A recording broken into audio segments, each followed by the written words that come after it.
Jangan nanti bubar bilang Ustaz Khalid bilang maksimal maksiat aja. Ingat, saya sudah ingatkan.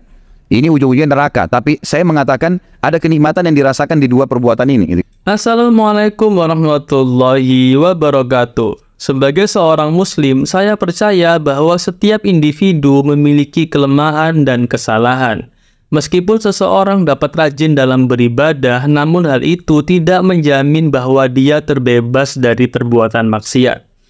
Tapi bagaimana jika ada seorang muslim yang senantiasa melakukan ketaatan, namun juga secara bersamaan masih dengan sengaja melakukan kemaksiatan? Bagaimanakah keadaan orang yang seperti ini? Mari kita simak pemaparan dari Ustadz Khalid Basalamah terkait dengan seorang muslim yang senantiasa melakukan ketaatan tapi juga melakukan kemaksiatan. Mari kita mulai. Ana ingin tanya, ada orang mengaku sunnah, pakai celana gantung, jenggot jidat hitam, akan tetapi musikan oke, pacaran jalan terus, merokoknya lancar. Padahal sudah dikasih tahu. Bagaimana jika orang itu sudah tahu dilarang Islam tapi masih bodoh? Golongan apakah orang tersebut menurut Islam? Mohon penjelasannya Ustaz. Dia orang mukmin yang bermaksiat, bukan golongan khusus. Tapi kan saya pernah jelaskan, kalau masih ingat, dosa dan maksiat itu dua-dua punya amal soleh dan dosa itu punya kenikmatan, gitu kan? Kita kalau ibadah kayak gini, antum hadir di majelis ilmu nih, kalau antum ikhlaskan niat, ada kenikmatannya nih. Kalau tidak nikmat, antum nggak bakal betah duduk. Ada sesuatu yang kita dapatkan, ada kenikmatannya ibadah itu.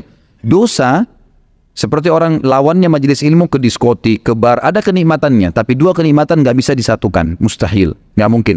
Orang yang hadir di majelis ilmu, dia nggak akan hadir di situ. Orang yang hadir di situ, dia susah hadir di majelis ilmu. Ya, yang orang suka di majelis ilmu setiap malam cari pengajian dimanapun, mereka akan tidak mungkin lewat aja depan diskotik merasa alergi lari. Orang yang biasa tiap malam di diskotik lihat masjid lari, gitu kan? Pengajian dia nggak mau, gitu kan? Nggak bisa ketemu dua kenikmatan ini. Dan orang yang menikmatin ibadahnya akan maksimal, imannya akan terasa, nikmatnya ada.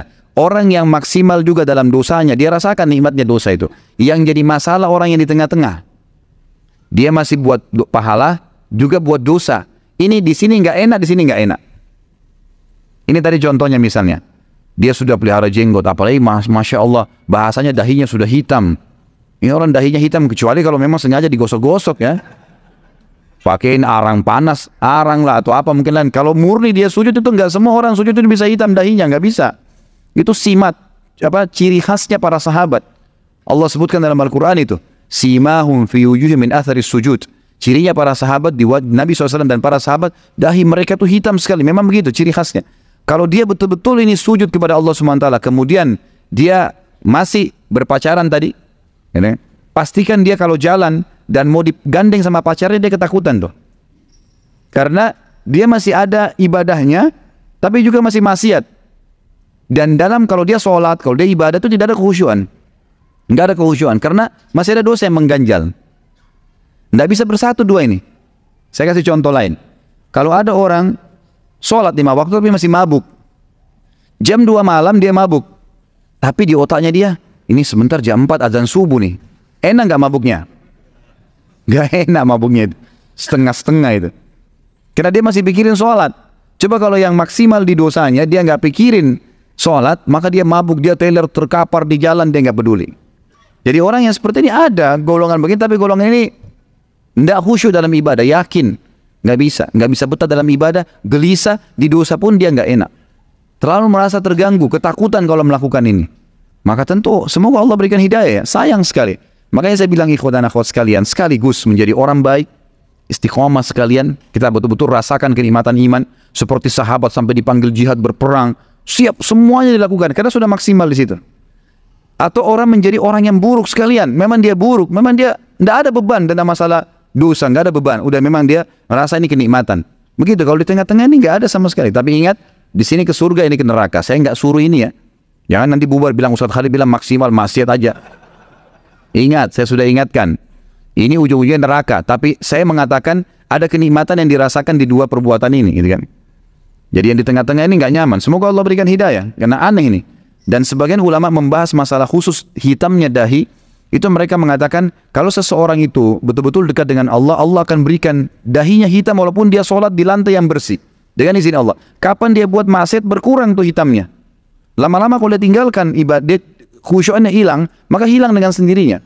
Makanya satu hal yang aneh kalau dia seperti ini tetap maksiat banyak dilakukan kemudian dahinya hitam gitu kan. Ini Allahu alam ya. Apakah memang itu asli atau palsu, Allahu alam. Alhamdulillah, dari pemaparan Ustadz Khalid Basalamah dapat kita ambil pelajaran bahwa sangat penting bagi seorang muslim untuk selalu berusaha memperbaiki diri dan meningkatkan ketaatan kepada Allah secara sekaligus, bukan setengah-setengah. Karena jika setengah-setengah dalam artian melakukan ketaatan namun juga melakukan kemaksiatan, maka tidak akan ada kekhusyukan dalam beribadah. Bisa juga diingatkan bahwa ketaatan akan berujung ke surga dan kemaksiatan akan berujung ke neraka. Semoga Allah menjadikan kita muslim yang taat sehingga nantinya kita dapat meraih surganya Allah Subhanahu wa Ta'ala. Amin amin ya rabbal alamin. Wassalamualaikum warahmatullahi wabarakatuh.